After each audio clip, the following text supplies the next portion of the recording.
پھر اس کے بعد ہمارے حافظ صاحب کی نعت.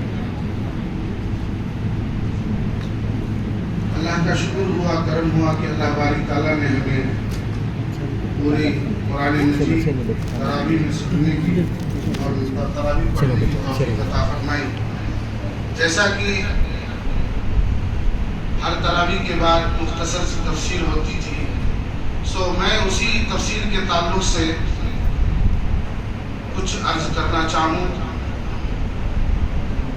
جس میں قرآن مجید کی 30ویں پارے میں سورہ بروج اور سورہ فیل کے تعلق سے جو تفسیر موجود ہے، اس کے تعلق اللہ تبارک و تعالیٰ ارشاد فرماتے ہیں.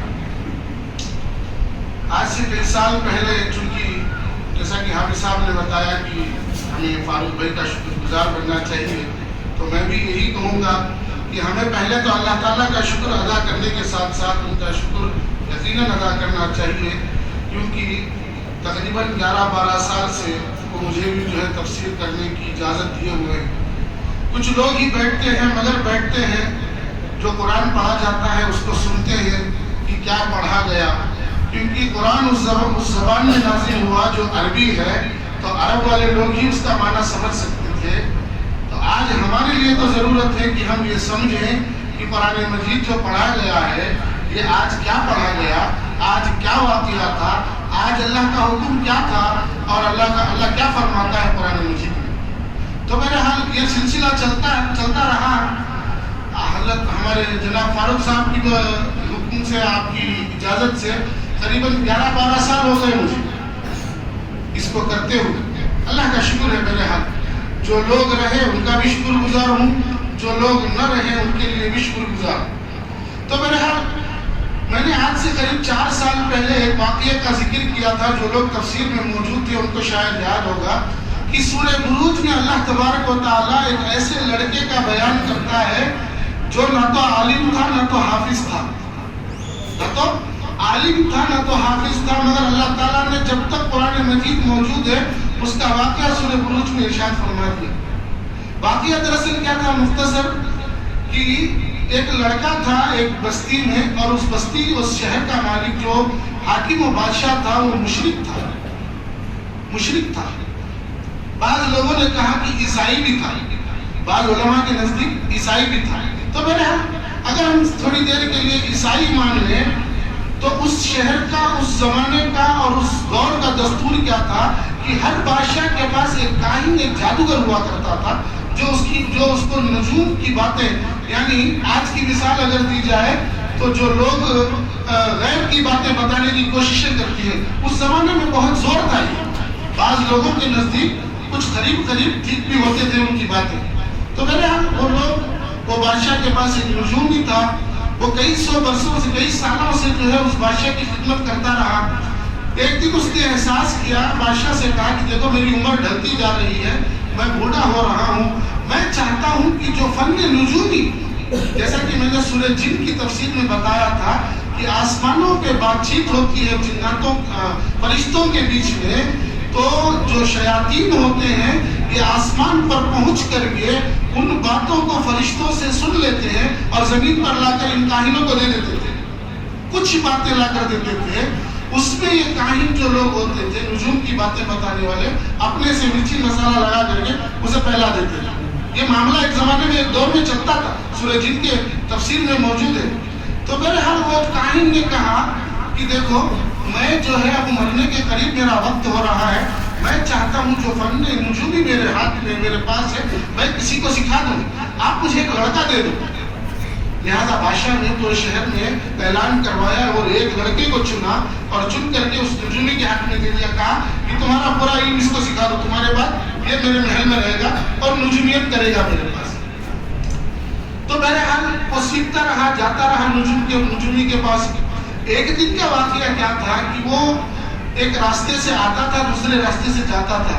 ایک مرتبہ راستے میں آ رہا تھا تو ایک عیسائی عالم سے اس کی ملاقات ہو گئی. کیونکہ مشرک جو لوگ ہوتے ہیں ان کو اللہ تعالیٰ کے نزدیک کوئی ان کا قابل عمل قبول نہیں ہے، جبکہ عیسائیوں کی اللہ تعالیٰ اطاعت کرنے کی حکم دیتا ہے. مثال کے طور پر کیونکہ وہ اہل کتاب ہیں اہل کتاب کے لوگوں کو اللہ تعالیٰ گنجائش دیتا ہے. تو بہرحال وہ زمانہ بھی عیسائی اور مشرکوں کا تھا. تو یہ آج یہ لڑکا جو ہے ایک عیسائی پادری سے، ایک عیسائی شخص سے ملاقات کرتا ہے اور وہ کہتا ہے کہ دیکھو تم نجومی کے پاس تو جا رہے ہو علم سیکھنے کے لیے، میرے پاس بھی ایک علم ہے، میں بھی تمہیں کچھ سکھاتا ہوں. تو لڑکا کہتا ہے کہ بہت اچھی بات ہے، علم تو ہر جگہ کا علم ہوتا ہے، علم کے کئی ساری شاخیں ہوتی ہیں، علم کوئی ضائع نہیں ہوتا. تو وہ جو ہے اس پادری کے پاس، اس شخص کے پاس سے بھی، اس عیسائی کے پاس سے بھی علم سیکھنا شروع کرتا ہے. کچھ ہی دن گزرتے ہیں تو یہ راستے میں جب آتا ہے تو دیکھتا ہے وہ پادری سے ملاقات نہیں ہوتی. یہ انتظار کر کے آگے بڑھتا ہے. جب آگے بڑھتا ہے تو کیا دیکھتا ہے کہ اس بستی کے لوگ سارے روڈ پر جمع ہو گئے ہیں اور روڈ بند ہو گیا ہے، آگے راستہ نہیں ہے، آگے راستہ نہیں ہے.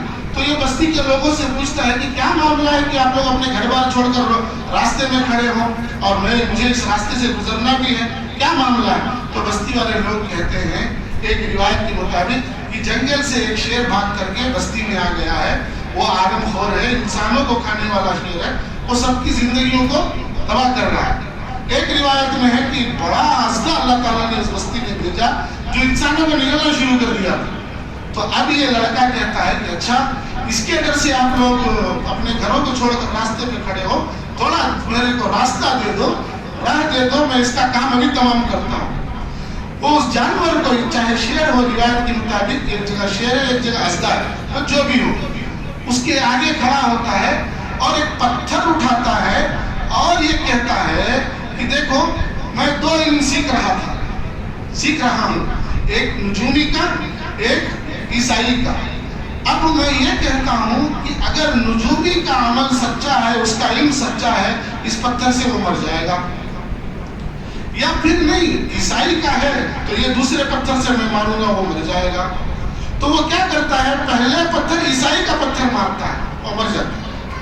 شیر اژدھا جو ہوتا ہے ایک ہی پتھر، اب ایک نوجوان لڑکے میں کتنی طاقت ہوگی، معمولی سا بڑا پتھر مارا، شیر ہو یا اژدھا ہو، مر گیا. اب یہ قصہ جو ہے بادشاہ کے پاس پہنچا تو بادشاہ بڑا پریشان ہوا، ایک پتھر سے مار دیا، تیر و تلوار کی ضرورت پڑتی ہے، بہادر آدمی کی ضرورت پڑتی ہے. تو اس نے، بادشاہ نے کہا کہ اس لڑکے کو لے آؤ. لڑکے کو لائے دربار میں اور اس سے پوچھا کہ کیا ہے. تو اس نے کھلا کھلا ماجرا بتایا، دیکھو میں دو علم سیکھ رہا تھا، اس میں نے یہ طے کیا کہ جس کا علم سچا ہو، آسمانی ہو، اس کا علم اگر سچا ہے تو اس کی لحاظ سے میں نے یہ تجربہ کیا، لہٰذا عیسائی کا پتھر لگا، وہ اہل کتاب تھا، اس کا سچا علم تھا، اس کا وہ جو ہے ایک خدا کو ماننے والا تھا، لہٰذا جو ہے میں نے ایک ترکیب استعمال کی. یہ سننا تھا کہ دربار کے لوگ جتنے موجود تھے سب لوگ اس لڑکے کی بات پر، اس لڑکے کی بات پر اعتماد کرتے ہوئے عیسائی بن گئے. مشرک تھے، عیسائی بن گئے، اہل کتاب بن گئے. اب یہ بادشاہ کو پسند نہیں آیا، غصے میں آیا، بولا ہم لوگ تو مشرک لوگ ہیں، یہ لوگ عیسائی بن گئے. اس نے کیا کیا، کہا کہ میرے ریاست میں، میری دربار میں یہ نہیں چل سکتا، اس لڑکے کو مار. حکم دے دیا مارنے. کیا حکم دیا، کہا لے جاؤ پہاڑ پر، اوپر سے پھینک دو. لوگ لے گئے اوپر سے پھینکنے کے لیے، مگر خود گر گئے، لڑکے کو نہیں پھینک سکے، واپس آ گئے. پھر دربار میں پیش کیا گیا تو اس بادشاہ نے کہا سمندر میں لے جاؤ، ڈبا کر مار لو. جو لوگ ڈبانے کے لیے لے گئے وہ خود ڈوب گئے، لڑکا واپس آ گیا. بادشاہ پریشان ہوا اور کہا، اور یہاں بستی کی حالت کیا تھی، لوگ عیسائی بنتے جا رہے ہیں، ایمان عیسائیت کی طرف رجوع ہوتے جا رہے، لوگ اہل مشرک سے ہٹ کر کے اہل عیسائی ہوتے جا رہے. یہ الگ پریشانی تھی بادشاہ کو. تو اس نے کہا کہ آخر کیا کریں. تو خود لڑکے نے کہا کہ اگر مجھے مارنا چاہتے ہو تو ایک کام کرو، ایک پھندا تیار کرو اور اس پھندے پر مجھے پھنساؤ. پھنسانے کے بعد میں ایک تیر مارو، اور کیا نام سے مارو، اس بندے کے خدا کے نام سے مارو، یعنی بسم اللہ الرحمن الرحیم یا الحمدللہ رب العالمین. ایک خدا کے نام سے مارو جو میرا رب ہے، اس سے اگر مارو گے تو میں مر جاؤں گا. بادشاہ نے کہا کسی کو مارنے کی ضرورت نہیں، میں خود ماروں گا. وہ خود تیر لیا، بادشاہ نے مارا. روایت میں ہے کہ یہاں پر گردن پر مارتا ہے، ایک روایت میں ہے کہ یہاں گلپٹی پر مارتا ہے. جہاں بھی اس نے مارا ایسے ہی اس نے اس جگہ کو پکڑا اور وہ بچہ وہاں شہید ہو گیا، مر گیا۔ کتابوں میں آتا ہے کہ جب حضرت عمر رضی اللہ تعالیٰ عنہ اس واقعے کو گزرے کئی سو سال گزر گئے، جب حضرت عمر رضی اللہ تعالیٰ عنہ کی حکومت یمن پہنچی، آپ کا دبدبہ، آپ کا روب اسلامی لشکر یمن پہنچا، وہاں جب کھدائی ہوئی، گھروں کی کھدائی ہوئی، نئے مکانات کی تعمیر کے لیے، اس وقت جب گڈھے کھودے گئے زمین میں، اس لڑکے کی لاش ملی، تازہ ترین لاش، تازہ ترین خون بہ رہا تھا اور اس کا ہاتھ گردن نہیں پر تھا، جہاں سے اس نے جس تیر کو لے کر وہ مارا تھا، شہید ہوا تھا، وہیں پر اس کا ہاتھ تھا، تازہ جسم تھا اس کا۔ جیسا کہ اللہ تعالیٰ قرآن مجید میں فرماتا ہے کہ شہید کا جسم جو ہے مرنے کے بعد، شہید ہونے کے بعد نہ گل سکتا ہے نہ سڑ سکتا ہے، قیامت تک محفوظ رہے گا۔ 1950 کے قریب میں 2 صحابیوں کی خبر کھودی گئی تھی، 2 صحابیوں کی خبر کھودی گئی تھی، بہت مشہور واقعہ ہے، شاید آپ لوگوں کو علم نہ ہو، پورے پیپروں میں آج بھی اگر دیکھا جائے، آپ لوگ گوگل پر سرچ کریں تو وہ میگزین کی کٹ آؤٹس ملیں گی گوگل میں۔ 2 صحابیوں کی خبر کھودی گئی تھی جنہوں نے اس وقت کے سعودی حکمران کے خواب میں آ کر کے یہ کہا تھا کہ ہمیں یہاں سے نکالو، یہاں پانی آ چکا ہے۔ لہٰذا ایک بڑا واقعہ ہے، وہ بھی ایک بڑا قصہ ہے۔ لہٰذا ان دونوں صحابہ کو وہاں سے جب نکالا گیا تو دیکھتے ہیں کہ ان کے جسم سالم تھے، اصحاب رسول، دونوں اصحاب رسول تھے، ایک جنگ میں شہید ہوئے تھے۔ میرے حق یہ واقعہ تھا سورہ بروج کا۔ اسی سے متصل ایک واقعہ سورہ فیل میں آ کر ملتا ہے۔ ہم لوگوں نے، آپ لوگوں نے سورہ فیل کے تعلق سے تو تفصیل سنی ہوگی۔ فیل کہتے ہیں ہاتھی کو۔ اب ہاتھی کا واقعہ تو سنا ہوگا کہ اللہ تعالیٰ قرآن مجید میں سورہ فیل الم تر کیف فعل ربک باصحاب الفیل، اصحاب فیل کا واقعہ یہ بیان فرما رہا ہے کہ ایک شخص نکلا ابراہ نامی، اس نے ارادہ کیا کعبۃ اللہ کو ڈھانے کا، توڑنے کا۔ یہ سنا ہے آپ لوگوں نے، مگر میں کچھ